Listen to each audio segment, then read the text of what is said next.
So if you compare Geoship to a conventional home, there's really no comparison. A conventional home, you're creating a lot of waste, up to 8 tons of waste for one single family home. The embodied energy required to manufacture the materials is very high, as well as the energy required to maintain it, replacing roofs and replacing siding and replacing paint. And it's vulnerable to fires and to floods and to hurricanes and earthquakes. And there's a lot of toxic materials.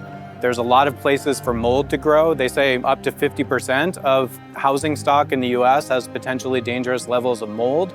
And if you compare that to Geoship, there's nothing to burn, there's nothing to rot, there's nothing for mold to grow on. The geodesic form is the most earthquake and hurricane resilient form you can build. Even in a flood, it will essentially dry out afterwards and there's nothing that would have mold grow on it. We reduce the embodied energy by about 70 or 80%.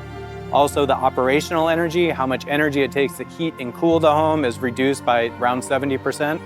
At a technology level, a conventional house is a combination of a lot of different components. So it's hard to do maintenance.